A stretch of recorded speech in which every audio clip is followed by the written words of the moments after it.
On my 55th birthday, the kind of milestone you expect flowers, quiet laughter, maybe a cake with too many candles, my husband Daniel stood in our living room in suburban Connecticut wearing a smile that looked rehearsed, the kind that doesn't quite reach the eyes, and beside him stood three strangers, a gray-haired woman with trembling hands, a man in his early 30s who looked eerily familiar, and a teenage girl clutching a backpack like armor, and that was the moment he said the words. That cracked the air in half.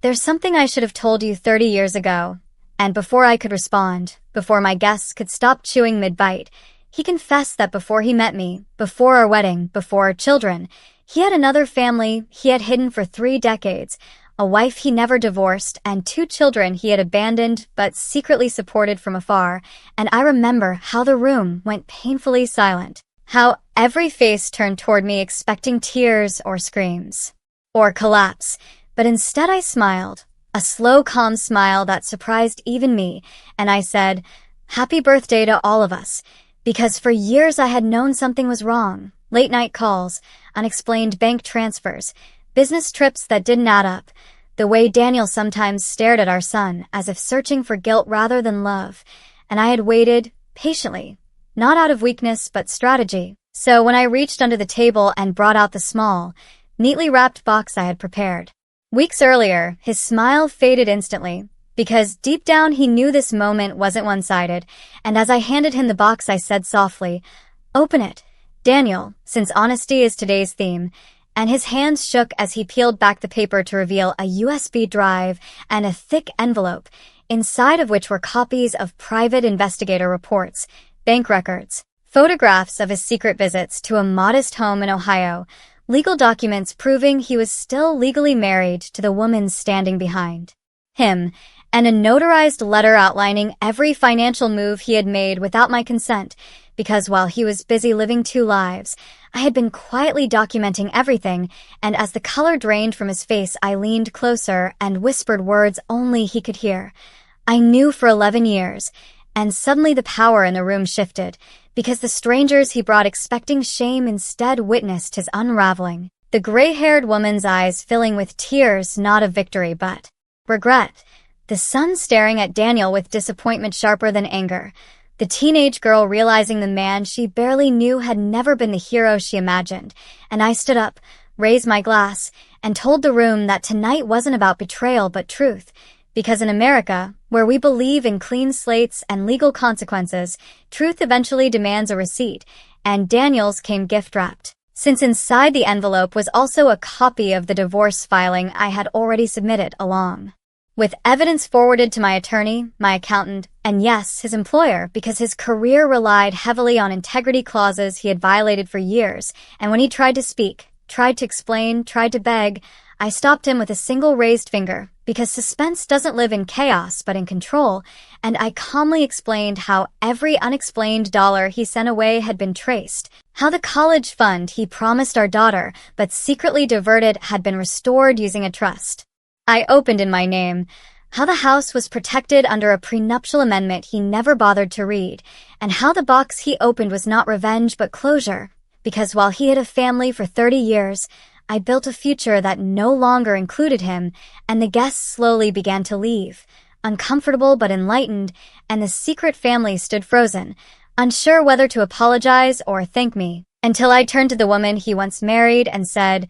"You deserved the truth too," and handed her copies of everything, because suspense isn't just about shock, it's about fairness, and as they walked out together, bound not by him but by shared disillusionment, Daniel finally collapsed into a chair, a man exposed not by anger but by patience, and later that night, as I blew out my candles alone, I realized the greatest gift wasn't the evidence or the justice or even the quiet satisfaction of watching a carefully hidden life fall apart, but the freedom of knowing that while he spent 30 years lying in secret, I spent the last 11 years preparing in silence, and sometimes the most suspenseful endings don't end with screams or sirens, but with a woman smiling, handing over a box, and walking calmly into a life that finally belongs only to her. The morning after my birthday arrived with a silence, so heavy it felt intentional, as if the house itself was waiting for the final act to begin, and Daniel sat at the edge of our bed staring at the wall, not sleeping, not speaking, just breathing like a man already buried, because what he didn't know, what none of them knew, was that the box I gave him was never meant to end the story, it was meant to start it. And while he believed the worst was over, I was already several moves ahead, because patience, when mixed with betrayal, becomes something far more dangerous than anger, and as I stood in the kitchen making coffee like any ordinary American morning, I listened to the news playing softly in the background, the same station Daniel trusted, the same voice that would soon destroy him. And when the anchor casually mentioned an ongoing federal investigation into financial misconduct tied to a consulting firm Daniel had worked with for over 20 years, his cup slipped from his hands and shattered on the floor, and I didn't flinch, because I had already memorized that headline weeks ago, the moment my attorney confirmed what I suspected,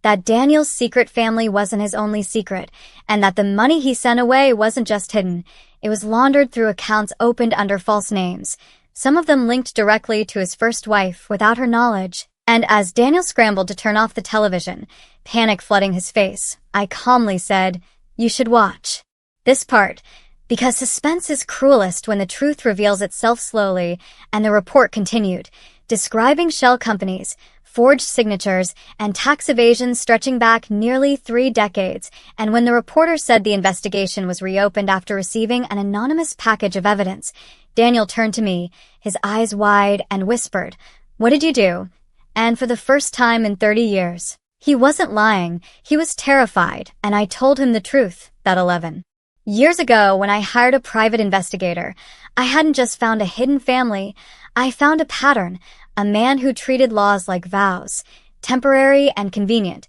and while he thought he was clever, the paper trail never lies, and I had collected it all, quietly, legally, carefully, waiting for the right moment, because exposing a secret family would humiliate him, but exposing a financial crime would erase him. And by noon the FBI knocked on our door, 2 agents polite but firm, and Daniel didn't even pretend to be confused, because guilt recognizes authority instantly, and as they escorted him out of the house in front of neighbors who once admired him, I stood in the doorway, calm, composed, finally free of the weight of pretending, and that should have been the shock. That should have been the end, but it wasn't, because later that evening my phone rang, and it was his first wife, Eleanor, her voice shaking not with fear but with fury, because she had just learned that several accounts opened in her name had been used to move illegal funds, and suddenly she wasn't just a victim of abandonment, she was a potential criminal, and that was when I realized Daniel's greatest betrayal wasn't loving 2 families,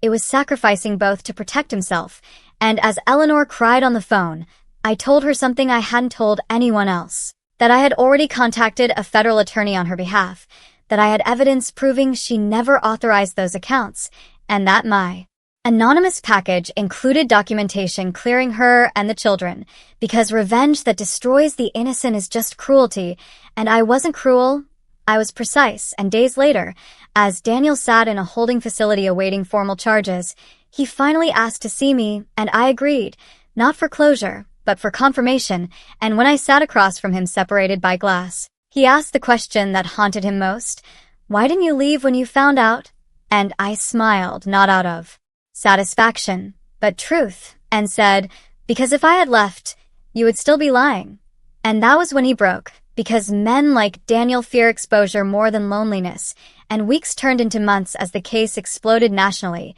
headlines uncovering not just one man's deception but a system of fraud hidden behind suburban normalcy, and the public was shocked not because crimes happen, but because they happened quietly, politely, inside a birthday party, and during the trial, his children from both families testified, not against him, but against the lies he forced them to live in, and the most shocking moment came when Daniel himself took the stand and tried to paint me as vindictive, claiming I stayed for money, for comfort, for control, and that was when my attorney played the final recording, a conversation secretly recorded years earlier, where Daniel admitted he stayed married to me because I was useful. And the courtroom went silent, and even Daniel's lawyer closed his eyes, because the truth once spoken aloud, can't be rewrapped, and the verdict came swiftly. Guilty on multiple federal charges, a sentence that erased decades of arrogance in a single afternoon, and as Daniel was led away in handcuffs for the last time,